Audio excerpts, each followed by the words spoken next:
Hello everyone, today I'm going to show you how to install WinSCP on your Windows 10 laptop or PC.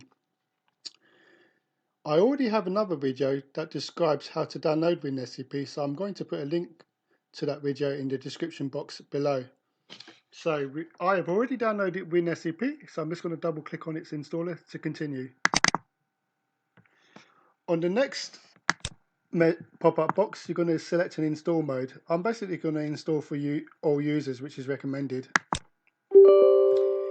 You may be presented with a user account control pop-up box. I'm just going to click on yes to allow me to continue installing WinSCP.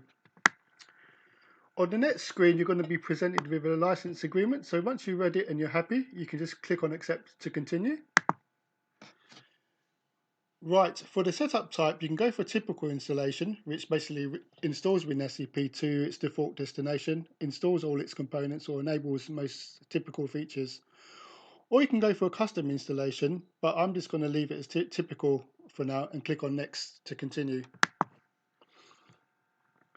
The next screen offers initial user settings. I'm just going to leave it as a default type, which is Commander, and click on next to continue.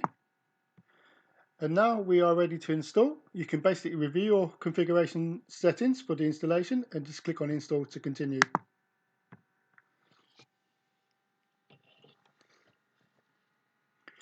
The installation is now complete, so you can basically choose to launch WinSCP once you click on finish, which I will do so. You can also open the getting started page on a web browser, which I'll uncheck. And finally, should you wish to do so, you can donate some money using PayPal to the developers of WinSCP.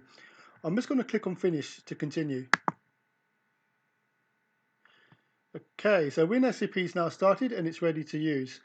I will be uploading a further video in the future that describes how to use WinSCP to copy files to and from a Linux machine from your Windows machine. Okay, thank you very much for your time. If you do like this video, please click on like. Also, please subscribe to this channel should you wish to see further videos from myself. And also, do not forget to hit the notification bell should you wish to be alerted once I upload further videos. Thank you very much for your time.